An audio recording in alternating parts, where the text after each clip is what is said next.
Hi. I'm going to do a mid-month check-in. I've never done one of these before, but I've already read 12 books. I'm not actually recording a reading vlog in the month of December. I will continue to do those into 2025, but in December, because I'm posting a video every day of the month, it just feels like too much. So I am just planning on doing a sit-down video at the end of the month with whatever I've read to do a quick breakdown of it, but I've already read 12 books. So I thought it's halfway through the month. I'm posting a video a day anyway. Let's go ahead and do just a quick rundown of what I've already read. So the first book that I finished reading was The Christmas You Found Me by Sarah Morgenthaler. This is one of my favorite reads of the year. This was so good. This is about a guy named Guy and his daughter Emma and Sienna, a woman who at the start of this book has just gotten divorced. She has literally just signed divorce papers, and it's a small town in Wyoming, Colorado, Montana, somewhere up there. And she has a good friend who puts a joke ad in the paper, husband for hire. And Guy is in desperate need. He's a good man. He is raising his daughter on his own. His daughter is in kidney failure. In order to get on the list to have a transplant, he has to be able to prove that he can financially cover the cost of the treatments. And he can't currently do that, and his insurance that he has currently can't do that.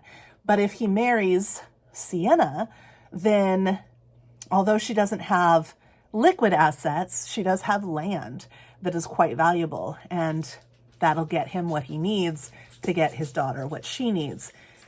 And so at first it's obvious they're not going to do this, but then she gets home, she's a little lonely, she is wondering what to do with her life and what she's already done with her life. She calls him up and she's like, let's do this to help your daughter. And of course they fall in love, and it's beautiful and wonderful. This book had me crying so much, so much. Happy tears, stunned tears, worried tears. It's a great book, and it's very Christmassy as well. Highly recommend. I next finished The Christmas Guest by Peter Swanson. This is very short. This is a creepy little murder mystery novella. I can't tell you much about it at all, except this. There is a girl. She's an American. She is orphaned at the age of being a college student. She doesn't have any living parents or family. And she is, I think it's the 90s or the 80s or the 90s. She is invited to the country home of somebody else who goes to her college. They're not super close, but this other girl invites her to her house, her country house, for a British country house Christmas. And somebody's going to end up dead. That's all I can tell you. It's really great. Really, really creepy, wonderful, very well written. Wonderful to read, a little bit Hitchcock, a little bit Du Maurier, a little bit Dickens. A lot wonderful. I'm really glad I read this. Then I finished a book I started in November, which is A Court of Thorns and Roses by Sarah J. Maas. This book is wonderful. I have had the hardest time getting into this book. This was my last chance for this author and this book. Someone gave this to me as a gift. They were like, I think you'd really like this. Someone at work gave it to me, and I was like, oh, gee, thanks. I've already tried to read it 3 times and have never gotten very far at all. I thought this was going to be the same, but usually what happens is I read the part where they're in, her sad, poor human life, and then I get to the Fae court and I'm bored out of my mind and I give up. I had no idea about the tests or any of that stuff that comes. I don't want to ruin anything for the 2 people in the world who haven't read this yet. The last half of this book is wonderful, phenomenal, challenging and compelling and not well written. I still stand by my belief that Sarah J. Maas is a genuinely horrible writer, but she has a really solid premise here, and I needed to know what would happen. I don't know if I'm going to love the rest of the series, but I am going to continue on with the rest of the series, and this did really hit the spot for whatever reason when I read it. this time around. I also finished Heartless Hunter by Kristen Cicerelli, I believe is how you say it. This is the first in a duology. The second book is coming out next year. I will read it. I learned I do not like blood magic. Grosses me out. I hated what happens to one of the characters that I had an affinity for. I don't believe the romance, but I have to know what happens. I have to know what happens. This is very angsty YA. Very, very angsty YA. I won't purchase the second book. I'll just listen to it from the library because I have to know what happens, but I'll never want to read these books again, I don't think. But I'm glad that I finished that one. I read this in one sitting. This is Lynn Austin's Waiting for Christmas. I didn't intend to read this in one sitting, but oh my goodness, it pulls on your heartstrings. You have to know what happens next, otherwise you won't be able to live your life. There is this little boy, this family in turn of the century New York. They've newly married couple. She was very wealthy, but she takes a step down to marry this guy. She still has access to her she still has access to funds, but they don't want to use them. And so she's trying to learn how to like be a wife. There's a lot of talk in here about like, how can I be a good wife for you? I don't like that stuff in here. Just because the way that she decides she can be a good wife is all extremely domestic. And she obviously has a lot of talents beyond the domestic, and everyone around her, including her husband, keeps telling her that she needs to focus on other things besides the domestic, and she's really focused on this one thing. So that annoyed me a little bit. Her character annoyed me a little bit. But they run into a little boy who says that his 3-year-old sister is still hiding in a home in a tenement room where their mother died, and that she doesn't speak to anybody but him, and he's worried about her. He was taken by the police when they found out that their mother died, but they didn't see the little girl. He was put into an orphanage. He's escaped the orphanage, and now he needs to find his sister. They go to the tenement, and somebody else is already living there. The little girl is not there. They cannot find this little girl. So for a large chunk of this novel, you don't know where this little girl is and whether or not she is okay. Let me just tell you right now, she is gonna be okay. This has a very happy ending, but so many things like that unfold and unfold and unfold. They're also waiting for their father to come home. They believe he will be home on Christmas Day. He's a sailor, and the kids believe that he'll be home, but the people who have taken the kids in for the time being are preparing to adopt them because they don't believe that this man is ever coming back. This is a great book. It's a really, really great book, but again, high stakes. Every turn is high stakes, high stakes. So if you're going to read it, like, sit down and read it, because you're not going to want to put it down, because you need to know that these people are okay. Very high stakes. I read Nora Roberts' The Inheritance. I will continue to read the next 2 books in this trilogy as they come out, but I don't like the writing in this at all. I don't like the storytelling. I don't like the voice. I think that there is only one series by Nora Roberts that I like, and that's The Cousin O'Dwyer, and otherwise I'm not really a Nora Roberts fan. There is enough haunted house stuff, old house stuff in this to keep me coming back for the second and the third book, but again, I will get them from the library. I won't purchase them. This book is beautiful, however, and I will be keeping it because it is so gorgeous. But it's about a woman who, her significant other has an affair. She inherits a house. There's a lot of like arguing and sadness and heartbreak, which makes sense because the whole house thing is about arguing and heartbreak as well. The ghosts are upset about things. I really enjoyed the story itself, but not the writing or the characterization of the characters. It was the same way I felt when I read Danielle Steele for the first time last year. It's like, I really love this story and I really wish someone else were telling it, because I don't like your tone. I don't like your tone. And it's the same for Nora Roberts. I don't like her tone. I read Alex Hayes' The Housekeepers. This was a revisit for me. I started this on another TBR earlier in the year. It wasn't the right time. Came back to it in December, and that was December, January. I don't know. It feels like that kind of story. This is about a housekeeper in 1900s England who gathers basically a little domestic servant army to pull off this huge heist to better their lives, but also to get back at like the upstairs crowd. So it's about downstairs getting back at upstairs. Same thing. I really liked this story. I did not like the tone. I wish someone else had written this story. But I wanted to know what happened. I did not consider DNFing. I just didn't like the voice that was in my head as I was reading this book, but I really liked the story itself. I followed that up with one I loved. This is Ali McNamara. This is It Always Snows on Mistletoe Square. This has like time slips in it. I don't know if you would call it science fiction or magical realism. I'm not sure. But this woman, her life has just fallen apart. She's sitting on a bench and she's wondering whether she should end it all. And this man sits down next to her, pulls out of his briefcase a newspaper and leaves it there. And there's a big circle on there for a job. She needs a new job. And she answers the ad for the job the same day or the day before. Same circumstance had happened to the guy who just moved in next door. They both find themselves living in these beautiful old Georgian homes in Bloomsbury in London.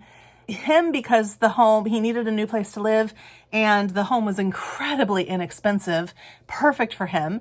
And her because she answers this ad and gets this job writing the history of this family that has lived in this house for this woman who doesn't have any descendants. This old woman and her, you don't know who she is, like a housekeeper, a friend, a family member, you don't know. But when the woman starts to tell the story, people who hear it literally gets transported back in time. So the first one takes place in the 1700s, and as she's listening to the story, the house changes and morphs so that it's the 1700s. She can see and hear the family members from the 1700s, and they can't see or hear her. Like she tries to record notes on a tape recorder, on a dictaphone, but nothing records.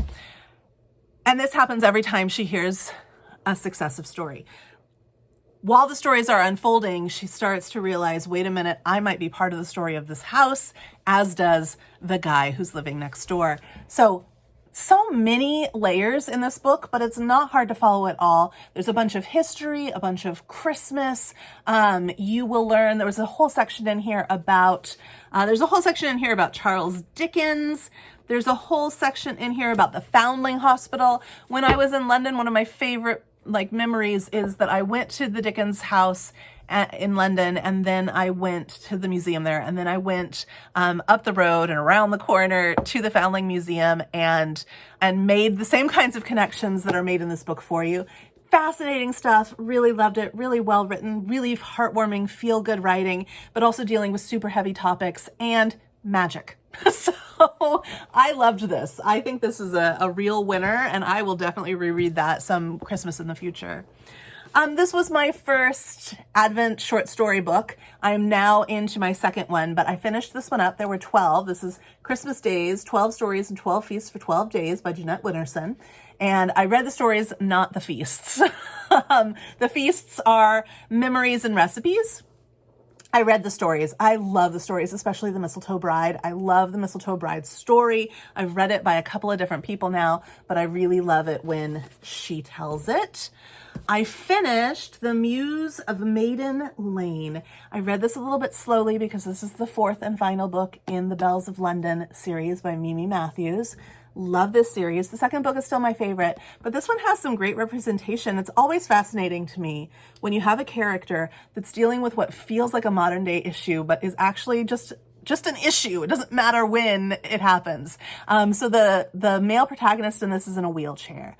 And she has gone prematurely gray and she dyes her hair, and that's shocking and terrible. This is just a great little love story. He's very persistent. He's very sure of what he wants and he goes after her, and I really like that. So these are great stories. I love them. I will reread this whole series so many times in my life moving forward. The second one, Belle of Belgrave Square, is still my absolute favorite, but all of them are wonderful. They're all wonderful. I read this one and did not like it. This is A Winter Wish by Emily Stone. Here is what I did not like. This is only marketed for Christmas. So what it is, it's just the same formulaic romance that you can read set at any point during the year. It is exactly the same grumpy sunshine, enemies to lovers romance that you will find told over and over and over and over and over and over again. And then they went, oh, let's put a couple of Christmas scenes in there and we'll market it for Christmas. That's all the Christmas you get. Mostly this is just a straight up romance novel, and it's not heartwarming. If you want a romance, here's your book, but it's really not Christmassy. It's really not at all. It doesn't feel like Christmas. It's very focused on getting these two together, period. Nothing really else going on around them. And it felt flat. It felt boring. It felt like not what I wanted to be reading. And then today I read this one. I read it in one sitting. I did not mean to read it in one sitting, but I did because it was so good. This is Sheila Roberts' The Merry Matchmaker. This is about a 40-something woman who has lost her husband, and it's been a long time, and she's just not willing or ready to let go of him. And she is interested in love, though, so she spends a lot of time trying to fix up all the people around her. She has a friend who owns a shop up the street from the shop that she owns, a guy who's about 8 or 10 years older than her. And he is kind of taking care of her. They've got a really good friendship. And he accidentally lets it slip, or maybe he purposefully lets it slip, that he likes her. It's been years. They've been friends for 10 years. And he likes her, and he would like to be more than friends. And she's like, oh, no, but let me find you someone else. And so she's trying to fix him up, push him onto other people, push other people onto him, so that she doesn't have to think about her own feelings. And there are other love stories going on as well, obviously, because she's fixing people up, and this is a retelling of Emma by Jane Austen. So it's all falling apart all around her. When someone who she's trying to fix up with someone else starts to latch on to Mitch, her friend, her guy, who she won't claim as her guy, when someone starts to latch onto Mitch, she starts to realize, oh, wait, I actually love him, and I have to fix this. I have to undo a lot of things. I have to backtrack and move forward and let go and hold on, and it's just really wonderful. This is clean. If I hate that word for books, but like it is. It's clean. According to the definition of that. Older protagonists. There are younger characters as well, but older protagonists. It's funny, it's festive, it's Christmassy, it's heartwarming.